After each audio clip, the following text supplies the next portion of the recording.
السلام عليكم. أدعى هالة بنت كارنيجي الميلون. She's not just a pretty face. Hello, my name is Hala bint Carnegie Almelon. Hala too is pushing the boundaries of human-robot interaction. I can provide people with information relating to the weather, education, city, and Qatar. I can't believe I'm on Al Jazeera. I'm so nervous, I think I'm going to break a circuit. One of the big challenges for Hala's creators is getting her to speak two very different languages, Arabic and English. So in Arabic you have lots of diacritics, and the same words that change position in a sentence will be pronounced differently.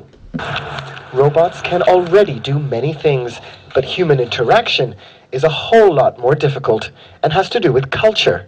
The robot, not only can it communicate effectively with human beings, but it can also align its communication so that it matches the culture as well. And that's what's unique about the Hala project. Hala's older sister, Hala 1, is already deployed in the real world. She works as a receptionist at Carnegie Mellon University in Doha, and the students find her useful and amusing. She's got attitude, she's cool and informative, and she's pretty entertaining to type into at night when there's nothing else to do.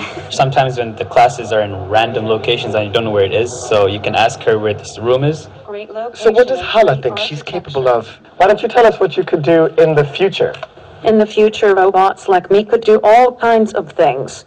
Like give you directions in airports in several languages, and who knows, maybe even read the news someday. Banu Patnagar, Al Jazeera, Doha. So you hear that, folks. One day, just one day, the robots might be reading the news. Well, last time I checked, most of the news anchors in mainstream media, not local affiliates, are what? They're just robots reading off a teleprompter with no individual thoughts, right? Otherwise, they wouldn't be working there. So this is my website. If you're new to GGN, it's ggnonline.com. And on YouTube, my channel is ddarko2012 and ddarko2013.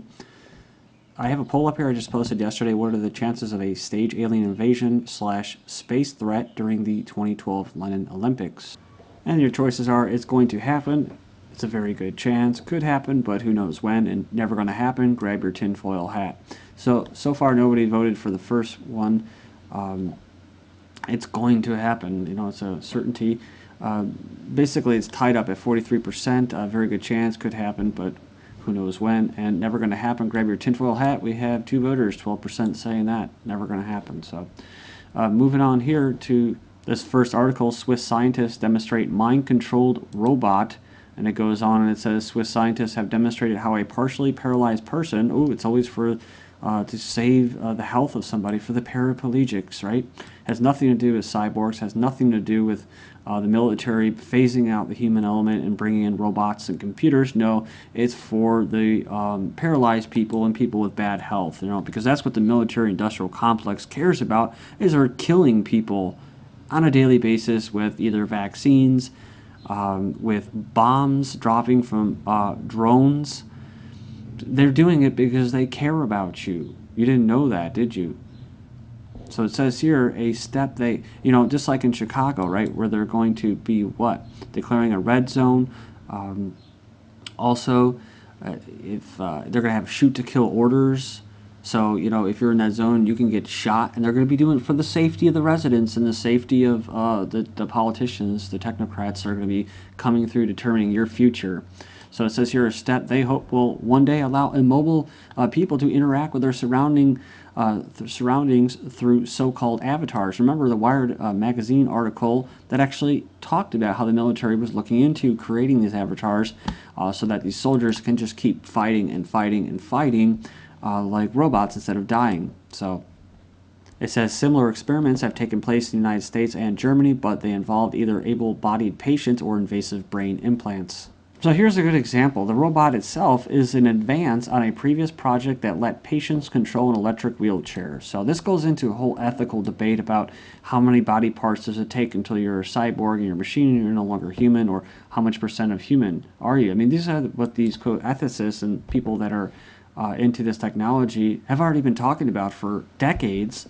and the American public are just kind of, oh, you know, I'll just get on my little wheelchair. And that's why you see a lot of these people, they don't even really belong in these chairs. In fact, it's probably hurting their health if they would just get their lazy asses up, right? Start walking around to the store or something like that. But no, they got to be parked right in front, and, you know, we're just like, it's weird because you go to Japan, I don't know if it's still like this, but you'll see all these older people walking about and stuff like that, like super old, and they live longer, right?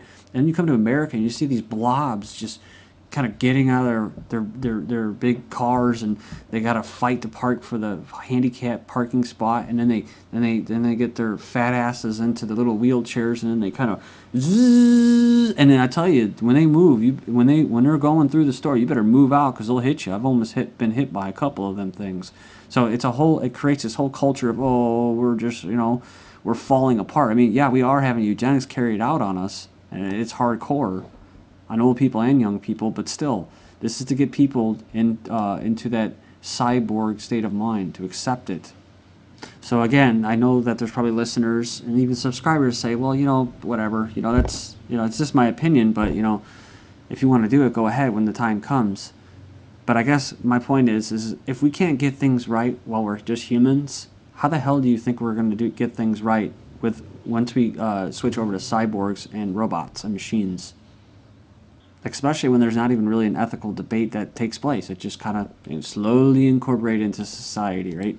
Not to scare the sheeple.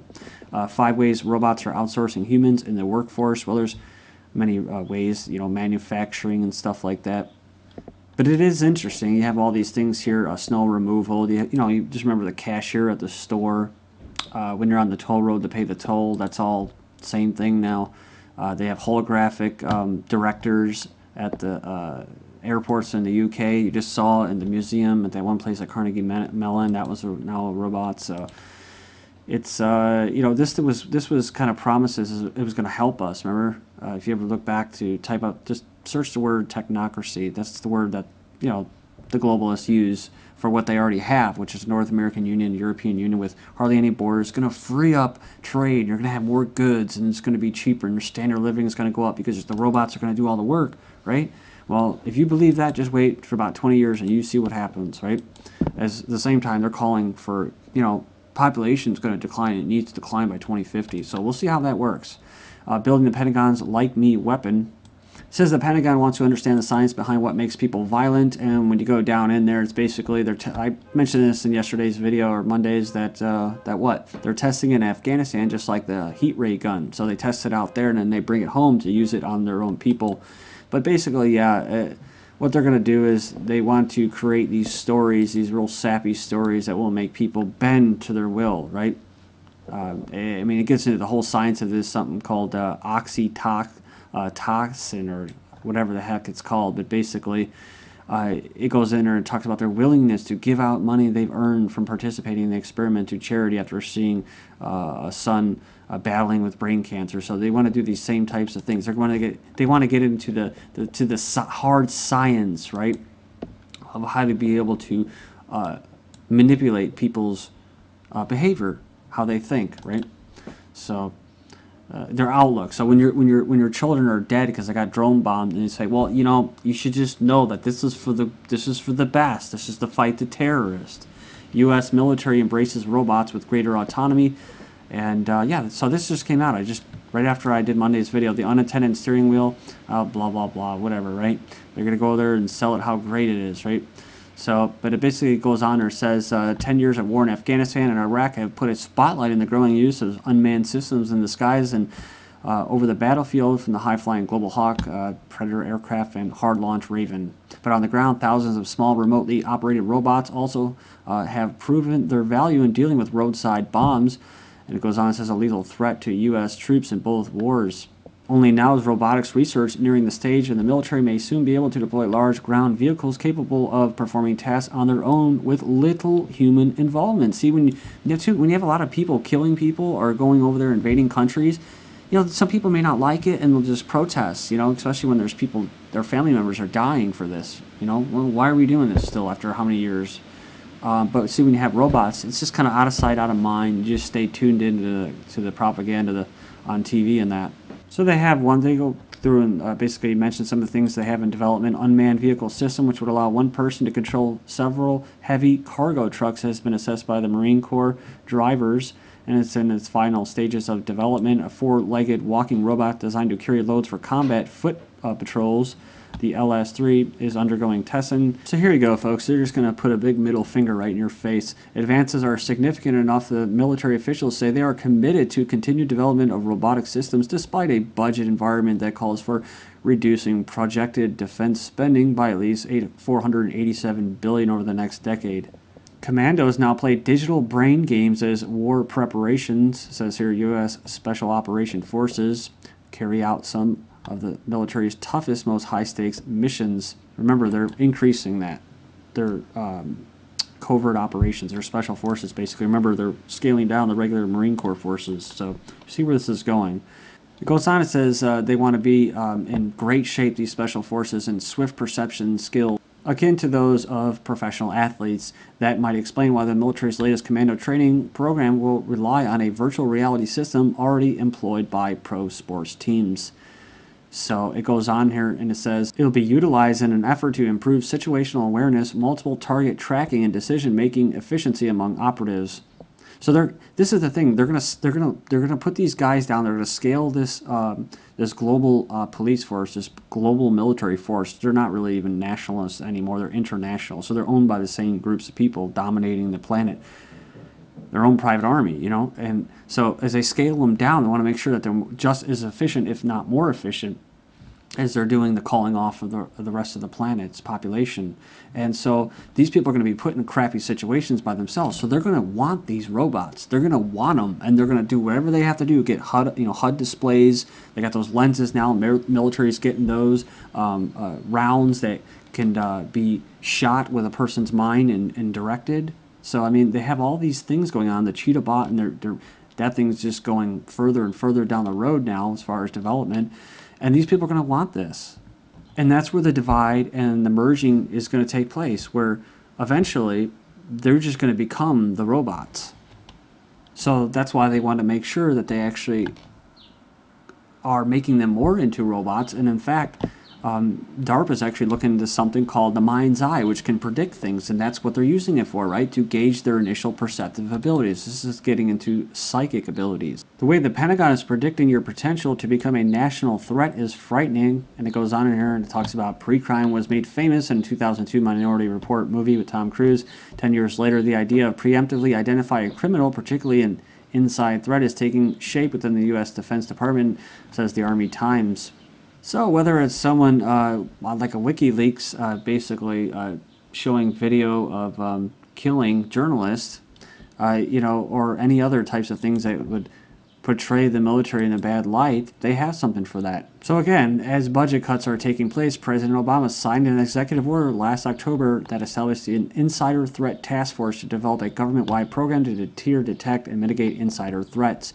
They will monitor employees for behavioral change and suggest they might leak sensitive information. So as the most police forces have been militarized, we have SWAT secret weapons, small, durable, robotic camera device cleared for use by firefighters and police. Like, guys, right, to keep you safe. SWAT team members have one of the most dangerous jobs there is. Yeah, that's right. When they go in and, like, they shoot a Marine in front of his family 45 times. Oh, it was a botched drug raid. Oops, sorry about that.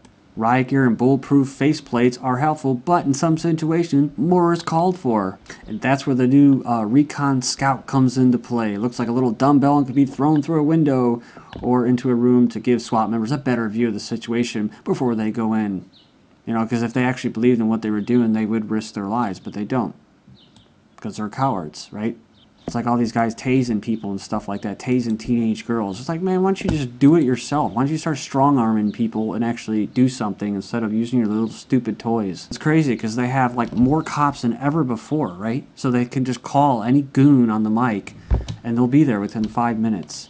So I'll leave you with this military-industrial complex article. Of course, it's from Sci.org, so they promote all this crap. Northrop Grumman fires up rugged solid-state laser weapons. So we're getting into directed energy weapons, which has been around for a while.